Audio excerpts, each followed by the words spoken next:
Well, today I got the chop saw out and I've got a bunch of decking boards, some 2x4s, and we're gonna make some planters today. So I already started one, and this is kind of what we're gonna end up with.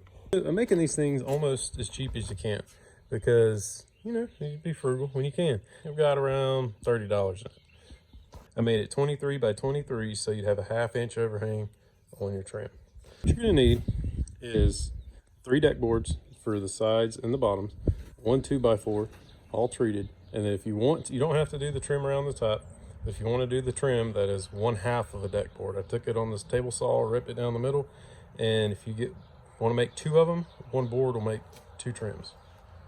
These boards are just deck boards, 5/4 deck boards, and these are number 2. There's a little bit of a difference in the price for number 2, is standard, and then the premium. It's about $1, $1.50. So these, if you kind of go through the stack, it's going to have a few little knot holes, but for a planter, that's not a big deal. A lot of times you can flip the board over and get a good side. All right, so I've got them marked out at 23. I need 4 at 23 inches. All right, so now we've got our 4 at 23. These boards are touchscreen. They're right at 2 inches as the thickness of 2 of them. So we're going to take 23, subtract 2, so 21 inches. So now we need 4 at 21. All right, we've got 4 at 23 for the sides and 4 at 21 for the other 2 sides. And now we need 4 for the bottom at 23. All right, so we've got the bottom, one side, the other side. Now we need legs. So I decided to go with treated 2x4s. These are number 2. The cheap ones are like $4, $4.08, I think. And you can get the next ones up. Some of them have a little knot. I didn't see that one when I got it, but that'll be all right. You can turn that to the inside and you'll never even know it's there. So I made mine 2 feet tall. So for me, they're just above knee high. So I'm 6'4", so it's a little bit to bend over, but not much. So I think that's about the right height. They're much taller, and you get a plant coming out of there, but it's pretty tall, and it may blow over. But then again, I kind of doubt it, because you're going to have that thing full of dirt. And if the wind's blowing, it's probably raining, so it's going to be pretty heavy. So you could go a little higher, but you're going to need another 2x4 if you go any higher. So I'm going to cut 4 of these at 2 feet. So we've got the bottom. We've got right side and left side, and we have the legs. All right, so the first thing I'm gonna do, so there's no confusion for myself because I'm bad about this, I'm gonna take all the 23s and I'm gonna put them over there in a stack out of the way. That way I've only got the 21s left. So these are what you're gonna screw your legs to first. So you're gonna set out 2 legs, and when I'm setting them out, I'm thinking I'm gonna screw to the face. So this is gonna be an outside, this is gonna be an outside. So I've got a knot there. I'm going to turn that to the inside. I got a knot on the back, turn that down. And the same with this one over here. So that way you got pretty sides facing out. So I've got a piece of plywood here, which kind of helps me keep things square when I'm setting up. So I'm going to set up my 21 ones right on top of these. And I'm going to do the same thing. I'm going to check these pretty side. That side's not as pretty, so it'll go down, which will be the inside. And I'm just going to line these up at the top, and I'm going to put a screw in each corner. All right, so I've got this side lined up and that side lined up on the top corners. I'm going to go and I'm going to put a screw in on both top corners. So once I do that, I'm going to take the square, wherever it went, and I'm going to square everything up. So one thing when you're dealing with thinner pine, I like to do a little pilot hole for the screw, just about the size of the screw. So that way it won't crack, especially when we get to the bottom. When we're screwing right on the edge. Definitely going to need a pilot hole because this yellow pine is just so easy to crack.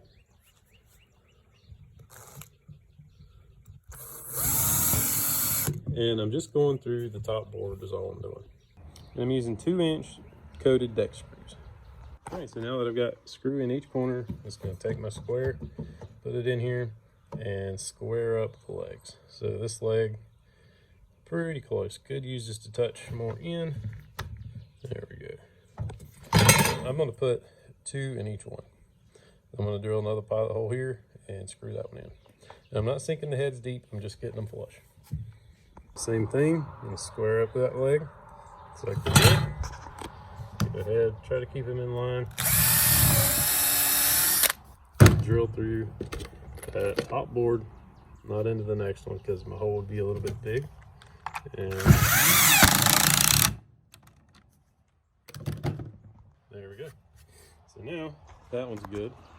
I'm gonna get my other board, check it for the size. That's the pretty side. Even though it's got the writing on it, it's still the pretty side, I think. Get it lined up. And 2 screws, pilot holes in each one. And then this side's done.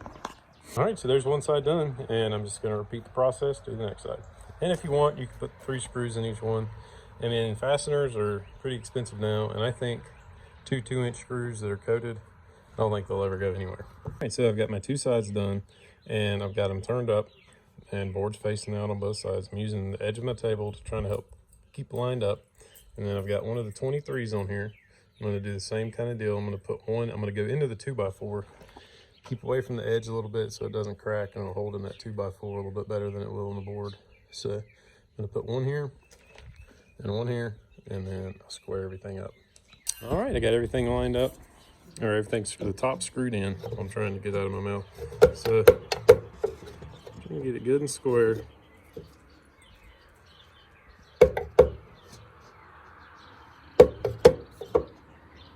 Almost there. There we go. I think that's got it right there.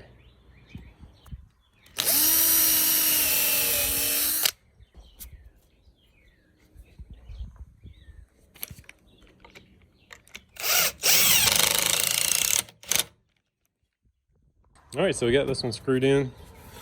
Line this board up, screw it in as well.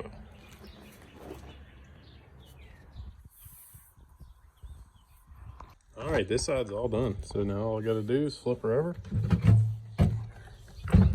and do the other side. So same deal, I'm gonna line this board up, go ahead and put a screw in each top corner, and then I'll check the legs for square just to see. They should be pretty close though.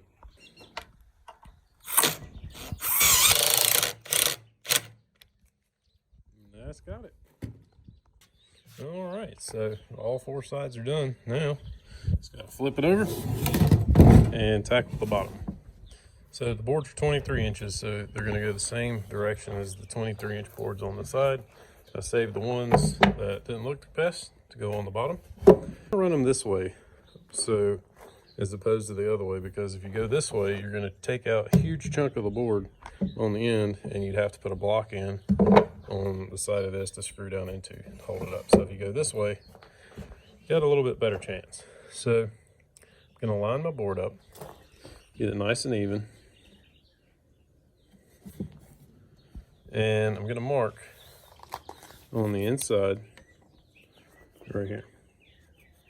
I'm gonna have to make a cut there and there, and then it's gonna be about I think it's 2.5 inches. Let's get a ruler.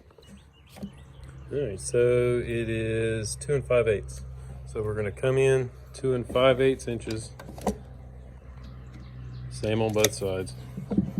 So we've got that lined up. We've got our mark. We're gonna come in 2 5/8. And we're gonna mark all the way down here. All right, so I've got that marked, and you can do this on a table saw. You can use a jigsaw, either way. I'm gonna probably just do it with a table saw because it's a little bit quicker, but jigsaw works just as good, just takes a little bit longer. So I'll put on the table saw and run it down, stop shy, and down, stop shy, and then finish the corner with the jigsaw. So I'm gonna do that for both sides. And that's really about the only tricky part about it, is cutting out and marking for the boards in here. You could put the boards on the outside, but it would be a little more complicated screwing everything together.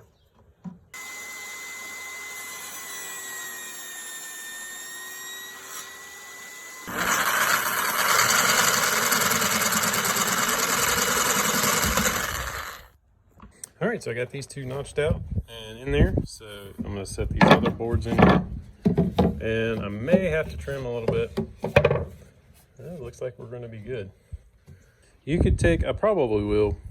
That's probably good enough, but I'm gonna take a saw blade off one of these just so I have an extra gap there to allow water to drain out.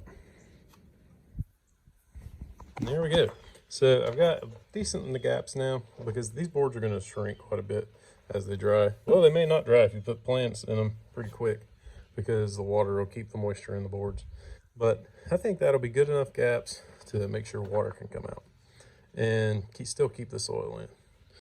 So I'm going to take a drill bit. I'll probably do 3 on these just because it's going to have the weight of the dirt constantly on it.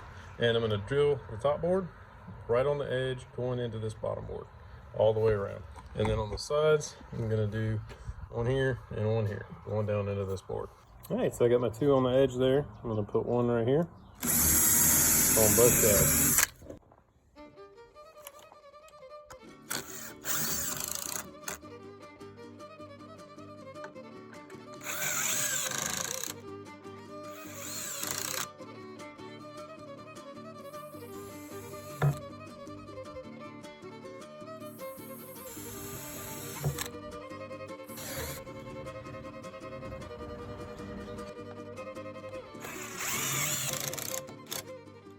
Oh, there we have it.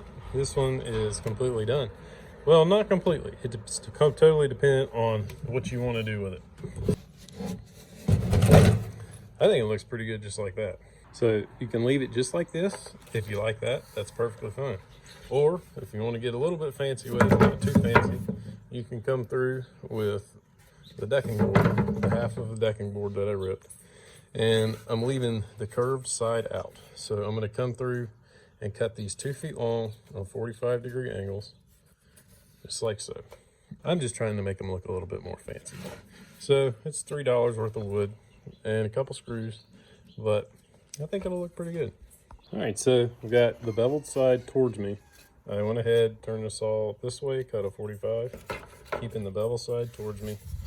Marked exactly 2 feet. Got my saw this way. I'm gonna keep my saw right on the edge of that 2 foot mark. And then we're gonna cut 45 this way, flip the saw around, and keep it right on the edge.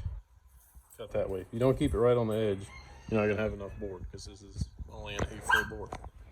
All right, so we got angle in 45 that way, cut it that way, and then now this piece is good. I'm gonna move this one in. I'm gonna keep that saw blade right on the edge of that so I don't take up any more of the board. All right, we got it. And as you can see, the mark's still there. So that piece is scrapped. Flip the saw back around. Mark it at, I like to stand it up, kind of makes it easier to mark. Mark it at 2 feet. All right, we're down to the last one. And as you can see, we're right there on it. Luckily, the treated boards are, they're either 8 foot, 1/2 inch, 8 foot, 1/4 inch. So you got a little bit of wiggle room. All right, so we got them all cut. And the good thing is this one's got a knot in it, but all I gotta do is flip it over.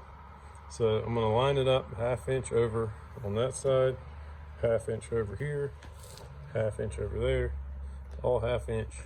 And I'm gonna do 3 pilot holes, 1, 2, and 3, and screw it down. Got that side screwed down. I'm gonna go through and 1/2 inch, 1/2 inch. So this one's good to screw down too.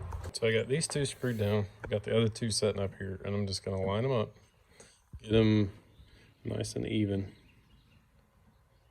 and everything should work out good. Or touch off there. So I'll go to this side, get that side even, pushing this side back. There we go. I went to that side, put a screw in there. I'm gonna come to this side, line it up, put a screw in here. So we got these 2 sides, and now I'm gonna push these together, and so you can line them up a little bit better. Get them good and even, screw them down. And there we have it. So we are all done with this one now. And you can let this dry. This wood needs to dry for a couple months. If you want to stain it, you can do that. And you can always fill it up with dirt and then stain it later if you want, but it's going to keep the wood wet. So if you want to paint them or stain them, you need to let them dry. But you might take a little piece of sandpaper and kind of smooth these edges down, but they're not too bad. So I don't think I'm going to mess with it. And like I said, you can forego the trim, but I think it gives it a little extra look. All right, so I did up a little drawing, and you can use this if you want. And I added up everything 38.19 with, that's give or take the screws, because I don't know if I used a whole pound. And I thought I had 2-inch, but I actually had 2.5 when I went to get to see what they were. So I guess I grabbed the wrong ones, but luckily they worked fine and didn't come out the backside. So you could use 2-inch, 2.5, either way. But if you need this, there you go. So I don't think that's too bad. 38 bucks for a planter. And I've been looking at them on Facebook and other places, and for a 2x2 planter, they go from anywhere from $60 to $115. So 38 bucks, not too bad. A little bit of time, probably took me an hour, so not too bad at all. And I did a little revision on the 2x2 one. I added in just how many pieces you need. So I'll put a picture of this, you can pause it, take a screenshot of it if you want. That helps you out. Hopefully all my measurements and everything is right. These prices are Lowe's prices, and I put the date on there because I know a year from now somebody's be like, what's wrong with you? You can get that way cheaper. That's way more expensive than that. So there you go, $324.25. Well, I don't think they turned out too shabby. So I'm pretty happy with them. We're gonna put these things to good use. And I think you could use the 1x6s. They're a little bit cheaper, but I would only probably use those for the sides. But the bottom, I mean, you could even go with a 2x6 if you wanted to, but I think deck boards will last pretty good. Well, I just ended up doing another one, and this one I did the exact same way, the exact same measurements on the sides, and then I made these sides 47, so 21, 47, and did the same trim on it. The bottom I ran this way, 23, and I ended up putting some little scab boards in here to fill in that gap, because by the time you split that board, there wouldn't be anything to screw to. So I did that and put some little side pieces in to support it. And if you want to do one this size, it's pretty much the same exact thing. Well, that's going to be it for this one. Hope you liked the video. Please subscribe, and we'll see you next time.